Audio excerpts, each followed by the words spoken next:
1980s, the UK government, together with a research organisation, saw an opportunity to forestall a shortage of human organs by farming them.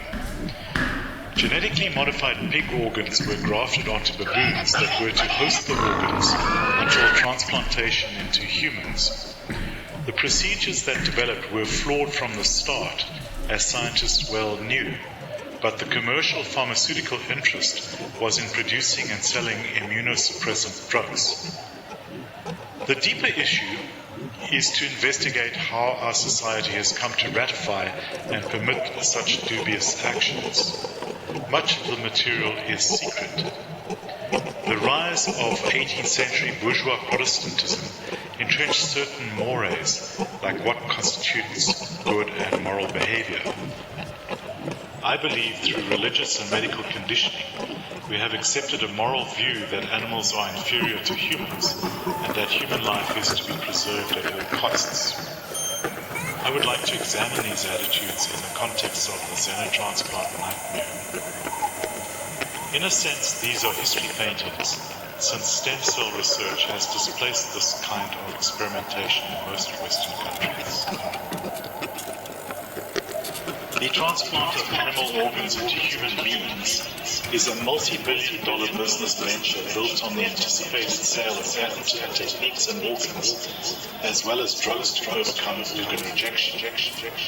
It has received strong criticism and opposition from scientists, warning of the risks of new viruses crossing from animal organs to human subjects, and from there to infect the population at large.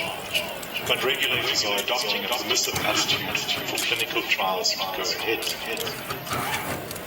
Biotech companies are developing genetically engineered humanized pigs to meet the demand for spare body parts in the industrialized world. A multi-billion-dollar market is anticipated from the sale of patented techniques and organs, as well as existing and new drugs to overcome organ rejection.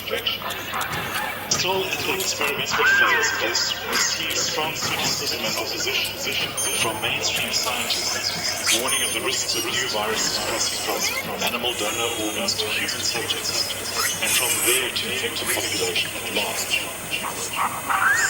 The leader of xenotransplant research is the UK biotech company Immunosuppressant, based in Cambridge, now a subsidiary of Novartis. Novartis already owned the rights to cyclosporine A, the main anti-rejection drug given to transplant patients to suppress the immune system.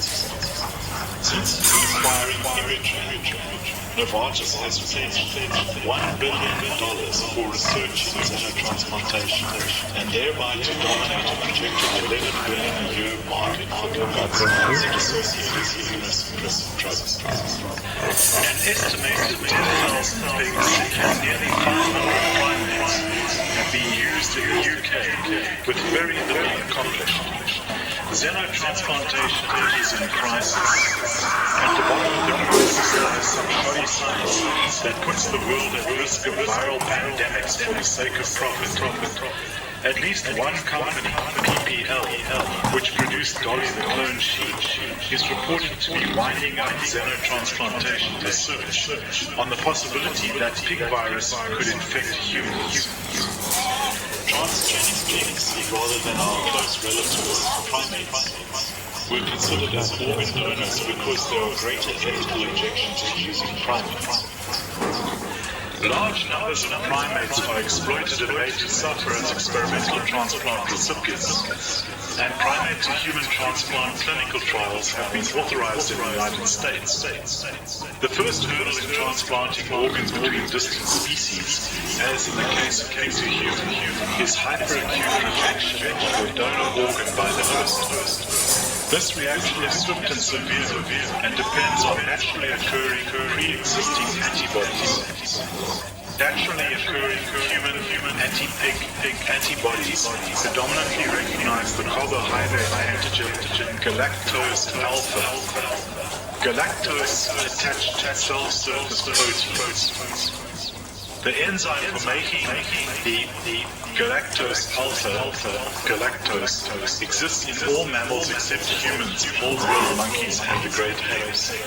The binding of these antibodies to the antigens triggers a cascade of reactions, complement activation, that results in destruction of the donor organ and cells within minutes. There are three possible ways to block hyperacute rejection: by depleting the pre-existing antibodies, by reducing antigen expression for donor cells, and by inhibiting complement activation. Of these, the last option appeared to be the only clinically viable strategy in combating HAR. One of the 5 candidate proteins that proved most promising is the decay accelerating factor DAF, which blocks the early states in complement activation. Transgenic pigs containing HDAF were therefore produced. Lack of documentation and molecular characterization of the transgenic pigs. The first and only report in the scientific literature on the experiment creating the transgenic pigs with HDAF was a note less than 1.5 pages long. It contained no molecular genetic documentation of the construct, such as genetic map to indicate whether unknown sequences are present, or the promoter enhancer sequences used.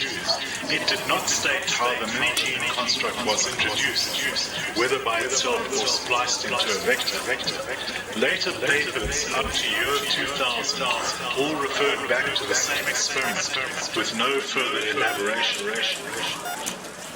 About 2,500 fertilized eggs were injected with the mini-gene.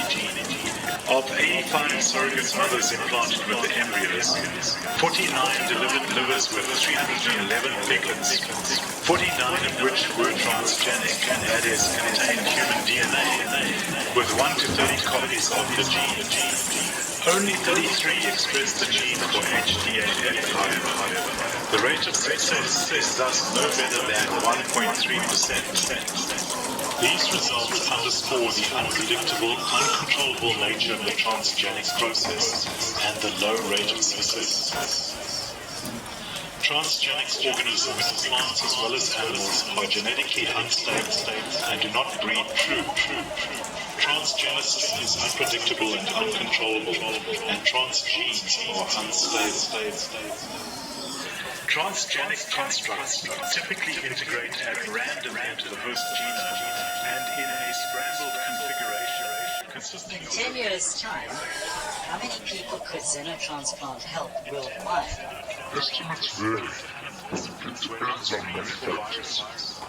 If you look at the number of people who are ready for transplants did and not who are include good, examination you of come up viral with a infections. very large number. In the first experiment, 8 hearts from transgenic pigs were transplanted into non-immune-suppressed cynomologous monkeys of unspecified origins without pre-screening for viral infections or exogenous viruses. What would be a transplant heaven for people like yourself, the scientists and the surgeons? What would you like to be delivering to patients in the future? I would think that if xenotransplantation were to really be successful, it would be equivalent to getting a transplant from a member of the same species today, which has, In a second experiment, 10 cynomologous monkeys receiving hot xenotransplants from transgenic pigs were dosed with a regimen of immune-suppressing drugs. This regimen produced median survival of 40 days. 5 animals from the transgenic heart group had to be euthanized due to gastrointestinal toxicity resulting in Alzheimer's. In immune-suppressed animals, rejection was considered not So the today, one of the major limitations to the field of transplantation is the lack of available donor organs. What is the prize at the end of this? It's very important to realize that none of us are interested in just extending death. What we really want to do is prolong useful life. So not everybody who's died for viral infections had been carried out. An experiment involving a single transgenic pig heart transplanted to a baboon was if the failure for one organ can be overcome. How would organs on demand revolutionize transplantation procedures? One of the problems in transplantation today is that frequently it has to be done in a great hurry under very suboptimal conditions. Because you're dealing with an organ that's available from a cadaver donor. A cadaver donor is a patient who's brain dead because of once the virus has gone through a complete life cycle in human cells, it is then able to infect a wide range of other human cells. It's extremely difficult, if not impossible, to breed pigs free of polio. Millions have become infected with the monkey PSV40 virus, the polio adenovirus, many viruses that the recipient doesn't have a cold and other things that you just can't avoid when you're dealing with something where you have only a few hours. The immunosuppressive drugs that transplant patients currently have to live out their life on, are they to some extent a double-edged sword for the patient? Immunosuppression has been the real answer to this field. That's really how we have made all the progress that has been made over the past few decades. But everyone who uses immunosuppressive drugs, both the patients and the doctors, realize that there are problems associated with rarely replicate in their own species, but readily affect healthy cells of other species, including those of humans. Likewise, a cat ERV replicates in human cells, as does one from baboon, although neither replicates in its own host species. Another important safety consideration is that the creation of transgenic pigs with human genes, such as HDNA, to suppress hyperacute rejection actually increases the potential for creating infectious cross-species viruses. It also suppresses the body's defense against bacterial and viral infection, and also provides more opportunities for the risk of complications such as infection or cancer. There's no question that if we could get away from immunosuppression and still be able to accept a transplant, we would be in a much better state. So, is it part of the ideal world for transplant and xeno that you have a universal donor organ? The idea of not having to use immunosuppression is called tolerance. Tolerance means acceptance of a tissue or an organ as though it were self instead of non-self. We did it first in mice, and we've then subsequently done it in pigs, and most species of non-human primates. Human animals who are transplanted into immunodeficient mice frequently becomes infected by endogenous xenotropic mouse retroviruses. 2 or 3 distinct retroviruses can infect some human cells in culture. Researchers are identifying many new pig viruses. One pig virus, closely related to human hepatitis virus E, was found in the majority of pigs 3 months or older in herds from the Midwestern United States. This raised concern over the creation of cross-species pathogens in xenotransplantation. That I'm afraid many patients will perhaps more benefits would succumb to the complications. It may take Therefore, I think the idea of inducing tolerance is even more appealing and will be of even greater importance when we talk about xenotransplantation. And I think it will be possible. Based on your animal experiments, what would happen to a patient if you were trying to induce tolerance in a pig-to-human transplant? At this point in our research, we have now gotten to a point where we believe we can induce tolerance at the T-cell level.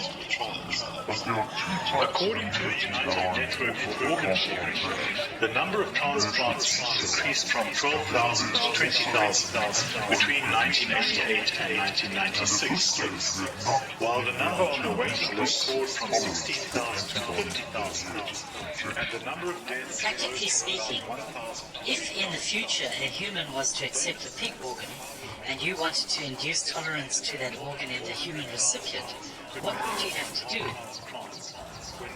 The way we induce tolerance right now, in terms of organs between individuals of the same species, is by the use of bone marrow transplantation to induce the tolerance. And we know that if a bone marrow transplant is accepted, the recipient becomes tolerant to any other issue or organ from the same donor. There are patients who have had bone marrow transplants from unrelated donors, So it can be predicted that xenotransplants will be much worse.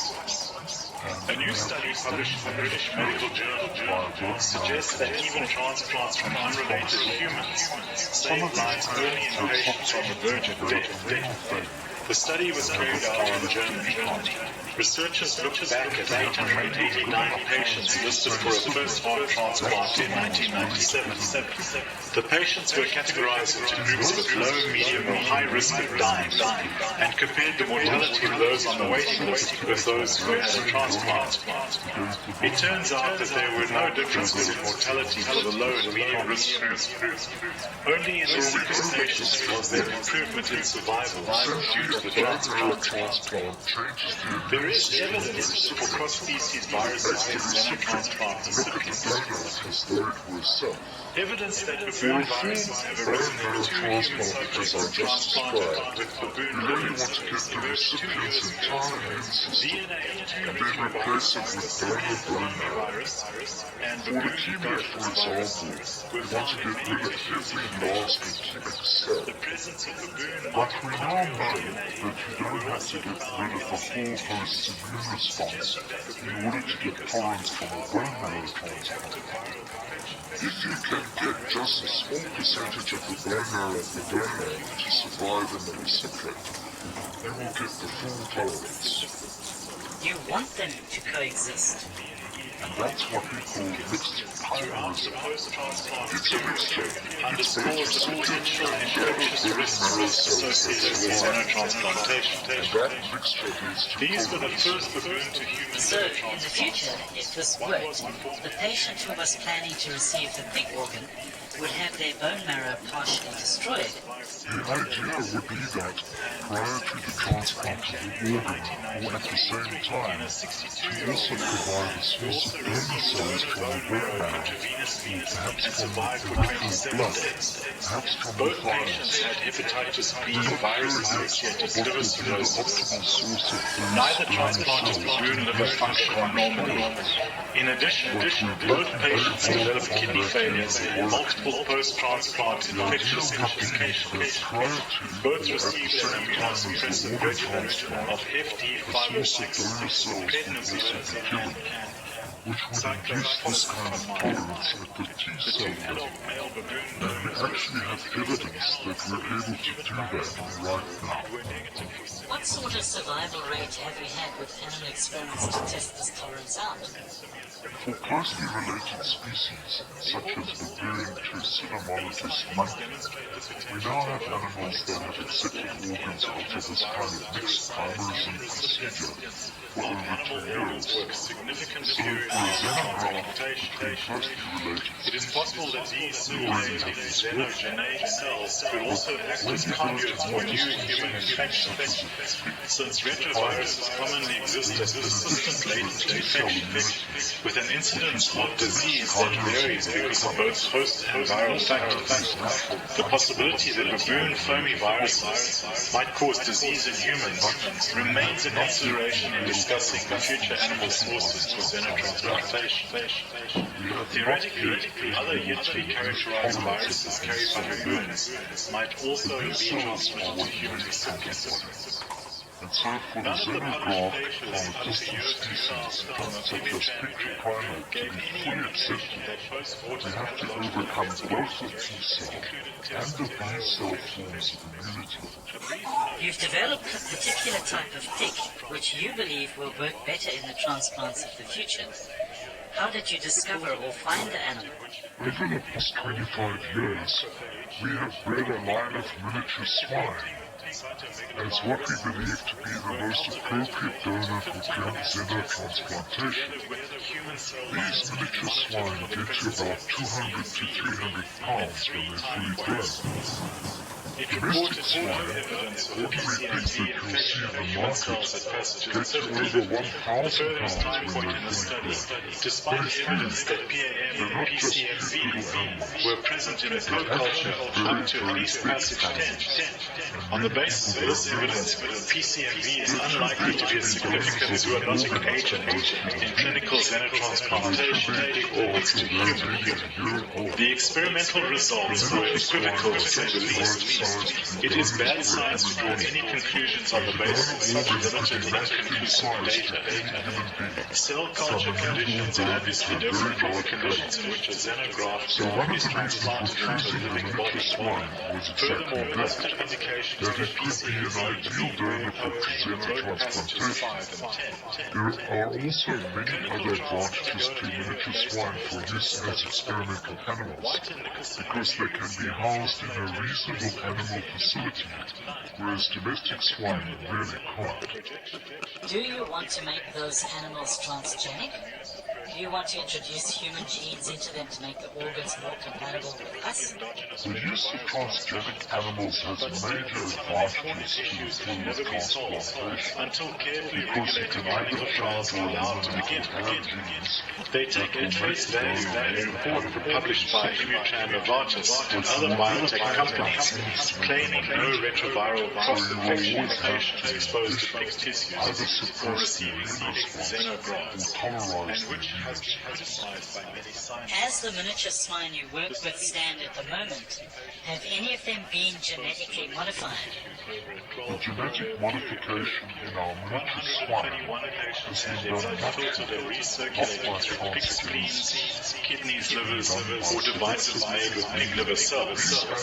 15 received pig skin grafts from rodents, and 14 received injections of pig pancreas cells for diabetes. As pointed out by Peter Collignon At the moment, what has that inbreeding produced?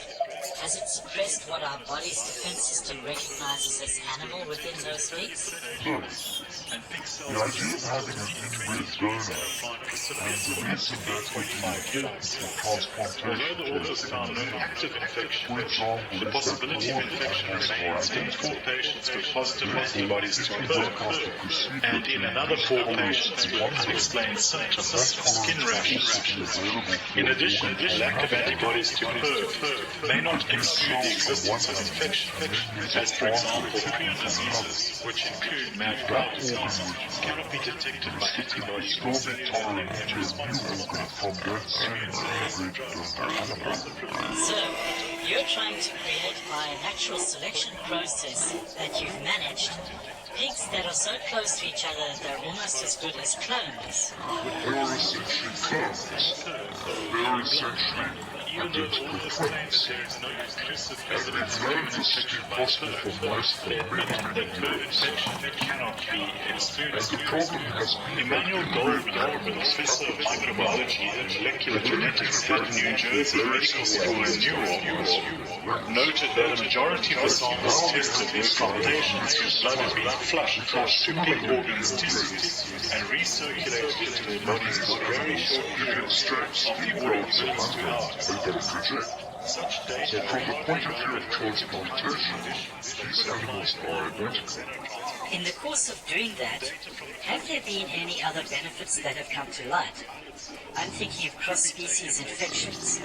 Is that an issue in the last couple of years? Quite by chance, one of the lines of miniature swine we chose to Health and immunological status was also missing. much diminished, if not Moreover, Goldman pointed out that the patients in the study were treated and this was a surprise to me, but in fact a very nice surprise. 3 viruses have been identified as transmissible to humans. Do your pigs possess them? I believe that all pigs have copies of these Plasma viruses, samples but are frozen at minus 70 degrees and thawed at very There high are temperatures. those who feel that we do not have the right to use animals in this way for our own benefit, to prolong our own lives. What do you say to that? The only really closely related species that would be a potential donor for transplants for human beings would be chimpanzees or pigs, For disease both of control, which are to endangered conclude that species. only cautious And I progress don't in think closely any of us monitored or anyone prospective in clinical this trials world right will now help to assess the would safety and consider efficacy taking of such animals as xenotransplantation. This failure to rule out viral infection due to false data collection or handling is taken as evidence that there is no risk of viral infection. Robert It's hard for Wise me to understand how questioned it would whether be the exponential unreasonable to growth use in a genetically partner engineering for biotechnology example, to since the save someone's 1970s life.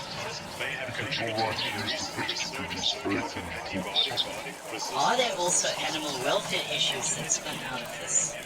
If in the future we will intervene in the lives of these animals and make them live in very unusual ways in order to benefit us, I believe firmly in humane treatment. I think there's a big difference between It humane turns out that PRRS will not only infect human cells, but produce products of the infection that inhibit human immune cell function. Thus, PRRS infection in transplant recipients could lead to an immunodeficiency disease. The suitability but the of public will baboons have to accept, will they not, that animals will have to live in unusual conditions so that they can be absolutely clean and pathogen-free in order to donate their organs for us. Donor animals, donor pigs for transplants will definitely have to showed be that human maintained gorilla in a Hyoidrias in order to avoid the primary skin fibroblasts, as well as baboon B cell lines, are permissive for fur infection. There are And probably likewise, the no public barriers will to have to accept transfer that we will intervene in the lives of these animals at very crucial stages, won't we? In the fertilization, the ovulation, the birth of these animals. We will have to manage and farm them specifically for their organs, won't we? It's not farming in the traditional sense, is it? It's not far per year since 1987, with a xenotransplant product called EpiCell, regulated as a device. The company used T3 mouse cells. What do you say to those people who feel that we are tinkering with a fundamental keystone in the arch of our whole immune system, the barrier between us and the animals, and that we are risking too much? I think there is always risk associated with any new innovation, and the real balance has to be between the benefit and the risk.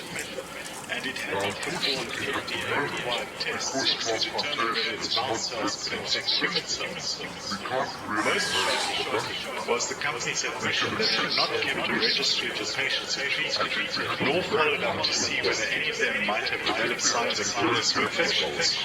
Genzyme said it would be impractical to try and find these patients. The FDA seemed to have no knowledge of this situation. But I don't think While some subcommittee members seem to downplay the threat of infection by pig viruses, virologist Jonathan Allen commented that for FDA to recognize I have to return always to the fact that patients are dying every day waiting for organs. And the benefit, if we can make this work appropriately, will be enormous to relieving human suffering. When do you think that xenotransplantation might become a treatment available to patients? My own feeling is that we should not consider xenotransplantation into human beings until we have a reasonable expectation that it will be successful. And by that I mean when the experiments were agreed with affected to non-human primates to be as successful as U.S. transplanted public health individuals of the same services species. acknowledged that viruses from animals used in xenotransplantation could infect patients, their offspring, health workers, and the general public, and even admit that all xenotransplantation products pose a risk of infection and disease to humans. Baboon endogenous retrovirus in human recipients of baboon livers have been But I documented. think at that point we'll start to have the kind of results in our pig to non-human primate studies that would lead me to say we're ready to go to the patient. Do you think you have to have the courage to fail in all this? In the history of transplantation and its experimentation, people died at the beginning. You always have to have that courage, the possibility of failure, Tailor complex informed consent documents, educate workers to effectively screen source animals for viruses, maintain proper documentation, and reliably record crucial information about That's what xenotransplantation is. How much do we actually know about how a pig organ would perform if it was transplanted into a human? The organs of other species are every bit as good as the organs of humans in maintaining the functions of life, with exception perhaps of the brain. But certainly, PHS further suggests that some animals from xenotransplant facilities may be considered safe for human food use or as feed ingredients, in flagrant disregard of the fact that the safety of life-saving food is yet to be established, and the international community has found it necessary to negotiate has been the immune system, not failure physiologically. Do we know that if I had a pig organ in my chest and I ran for the bus, would it respond to my adrenaline and beat faster? Yes. We believe that that would be no different from a heart transplant from one human being to another. The requirements for the mind and the heart could be satisfied just by the heart itself. Because when you do a heart transplant from one human being to another, you don't hook up anything else but the vesicles.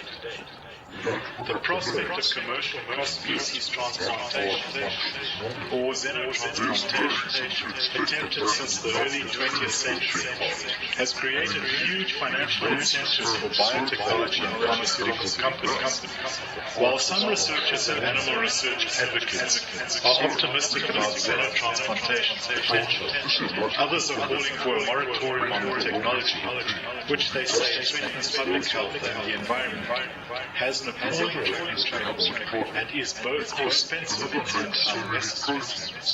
But some of them are Organ bound not to xenotransplantation's track record, But if you think it's the future, you can also conceive of changing those protein structures in a pig by the use of transgenics. So even that I don't think is impossible. The pig is unlikely to live more than 15 years. How could I be sure if I had one of its organs that it wouldn't expire before me? The lifetime of an individual is not necessarily indicative of the lifetime of its individual parts. We know that many human beings die at the age of 90 with perfectly normal functioning livers, pancreas, kidneys, lungs, even hearts. Xenotransplantation is expensive. Because the lifespan Xenotransplantation is riskier and promises to be even more expensive than human-to-human transplantation. $250,000 per operation in 1995, not including the hidden costs of breeding, housing, feeding, medicating, testing, transporting, rendering and disposing of the waste and remains of herds of transgenic animals. Institute of Medicine figures from 1996 reveal that xenotransplant costs for all patients who need organs could reach $20.3 billion. These costs are beyond the means of the majority of Americans and an already overburdened healthcare system. If ever successful, the technology would at best benefit a small minority of patients, 100,000, while dramatically driving healthcare costs for all. Responsible public health authorities would steer clear of xenotransplantation in the interest of public health, particularly in the light of the knowledge that human viruses can jump the species barrier and kill humans. HIV, the virus that causes AIDS, may be a simian immunodeficiency virus that leapt the species barrier in Central Africa. Health authorities were unable to prevent the worldwide spread of HIV infection. There is evidence that humans have become ill after consuming or being injected with animal materials. Why non-human primates should not be used as organ donors? Baboon viruses flourish on human tissue cultures before killing the cultures. There are over 20 known potentially lethal viruses that can be transmitted from non-human primates to humans, including Ebola, Marburg, hepatitis A and B, herpes B, SB40, and SIV. Numerous scientists have urged U.S. public health agencies to exclude primates as donors for xenotransplantation. Why pigs should not be used as organ donors? Given the acknowledged danger from non-human primate viruses, pigs are being considered as the choice donor animal for xenotransplants. However, pig retroviruses have infected human kidney cells in vitro, and virologists believe that many pig viruses have not been adequately studied. Viruses that are harmless to their animal hosts can be deadly when transmitted to humans. For example, macaque herpes is harmless to macaque monkeys, but lethal to humans.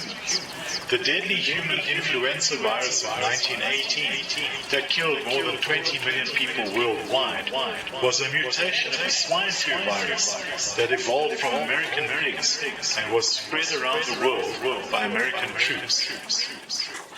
In addition, physiological and anatomical differences between humans and pigs call into question the rationale for their use. These include differences in lifespan, heart rate, blood pressure, metabolism, immunology, and regulatory hormones.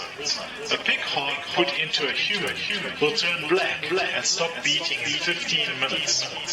There is no clinical evidence to suggest that this acute cellular and vascular rejection will ever be overcome, or that organs from genetically bred pigs are any less likely to be rejected by the human body than those from conventional pigs. Moreover, the massive doses of immunosuppressant drugs that would be required for such an operation would likely cause severe toxicity and increase the patient's chances of developing cancer. Xenotransplantation gives animal viruses easy access to humans. Transplanting living animal organs into humans circumvents the natural barriers such as skin and gastrointestinal tract that prevent infection, thereby facilitating the transmission of infectious diseases from animals to humans. There is no way to screen for unknown viruses.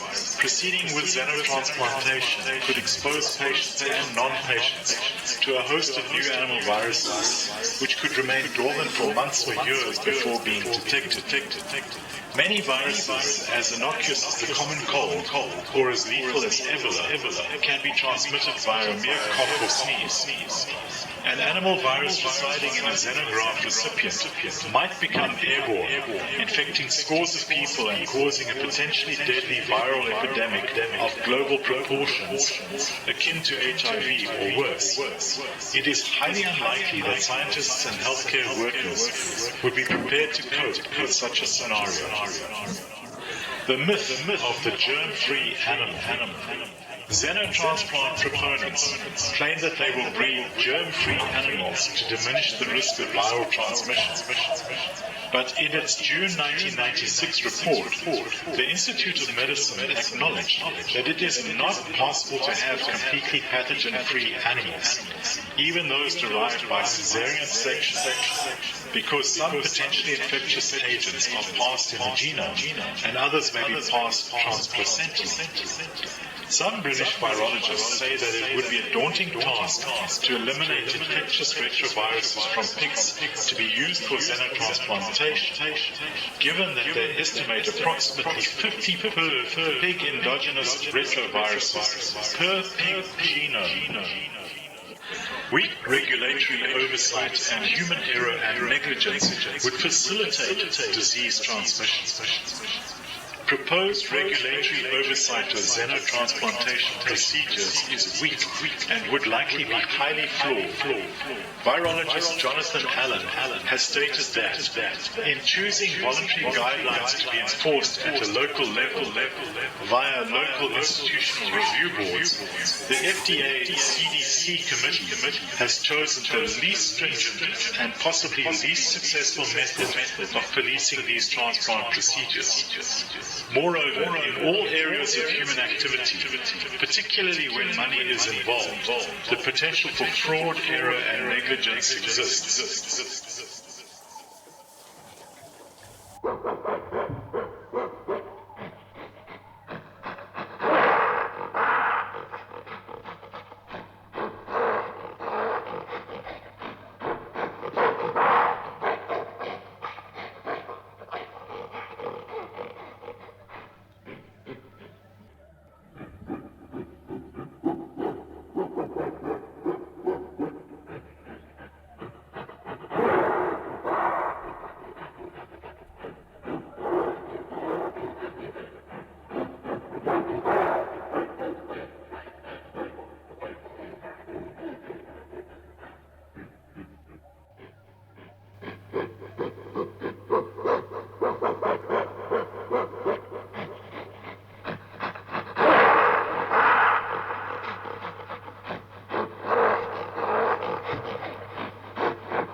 In a sack. Johnson used to pull the sack down over himself when he bed. And Granny would give him coffee. And he'd pick up the sack and have his coffee, see? They'd pull the sack down, and if he heard a noise, he'd pick it up again and have a look and see what it was. He always did that. What kind of sack was it? Just an ordinary Hessian sack. It was on top of the outside roof where they had him chained. So he was chained. Well, he was chained. They took him off the chain. He got himself off once. But they took him off because they must have taken him off. Yeah, there was a wash girl who used to come out. They had a place where the women used to come and do the washing, on the stone. And she was there, and she had a long skirt, and Johnson went round there and he got her a skirt. And she was yelling, he was pulling, and she was running away. Eventually Barry got him away, but he ran away up the hill from Baron Street, Commercial Road, because these Indian girls had lovely baskets. They were woven baskets. They were like that, flat ones, and they had these lovely cakes in there. And he got up the cars the main road as he went after this basket, and he got the basket, and he knew I was going to let go. He wasn't going to let go. And Granny went after him. His chain wound around her legs, and she fell down. He got his cake. Took him back. And eventually, when Jeffrey couldn't keep him anymore, he gave him to the Joburg Zoo. And we went to see him there, but he didn't know us. We called him, but he didn't come, and he was at the zoo. And he used to ride on Jeffrey's motorbike. On the back of Jeffrey's motorbike. Where did they go? Well, he was policeman, so we went to take Johnson with him. So he was in uniform Yeah, on a motorbike. Baboons holding on. That must be a funny sight. Johnson went everywhere with him. He got very angry with me. He loved me to bits, Johnson did. And I was going to a party and he tore my dress. I had a wonderful white dress, the kids are when they're 9 years old, lovely pretty thing. And he tore it off me. He was cross. And what did he do? I remember he was taking Jeffrey's tools or something. Yeah, Jeffrey was snake in there. A dead snake? A dead snake, and he stopped. He never took it again. He never opened the box. Must have scared the crap out of him. Yeah, well, they are. Baboons are petrified snakes.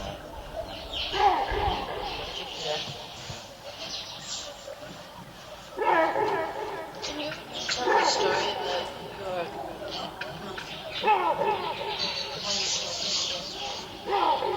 That's a really great story. Which one was that? Carlos. My monkey. Yes. Yeah. I don't actually know. He does. I know. I used to take him up to Glitterdale and tie him to the tree. Then I'd give him his lunch. I'd take him home. And once he upset the eggs or Dick, got hold of the eggs and whacked them on him. You what? He whacked the eggs on Derek. So he went past him on the fridge. He did like Derek very much. I was maybe he was jealous. I don't know.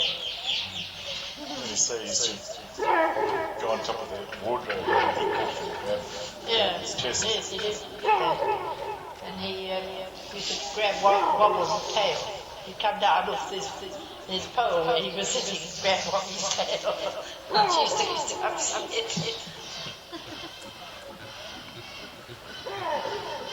And he used to drive him through the field. I used to take him on my own, and he ate my steering wheel eventually. He got angry, yes. I left him in there one day, and he ate all round it. I think that's a very natural thing. But I had there were trees there, you know, in Bloomingdale, and I used to tie him to the tree, and he was there. And I used to go down and see him every day, play with him a bit, come with him. Take lunch. I gave him food there, so this was in there, give it to him. But he had been very ill treated by people at the Henley Hotel, and that's where we found him. And I offered them money, and I took him. And those people came, and they obviously took him. Who came? The research, I don't know who they were. Somebody reported me for having a monkey, and they came and they told me I could not have it, and they were going to take it. And he screamed, and he held on to me. He didn't want to go. He wouldn't let go. And obviously he was going to medical research because he had no teeth. You know, that whoever had him had taken his eyes out, so he wouldn't bite. I think they took him for medical research, and he knew. And I said to the man, I put him down, I'd rather. But they wouldn't. He sounds like such an endearing character. He was absolutely. It's a blue I loved him. I really loved him, and he knew I loved him. They know. They know. And that was the terrible part. There was nothing I could do to save him from what was going to happen to him. And I was so upset. The more I think of it, the more I thought of Dr. Church's wife who reported me. She saw me with him one day in the car, and I said, it's the sort of thing that she would do. Pleasant woman that she was. Anyway, so that was my beloved Carlos.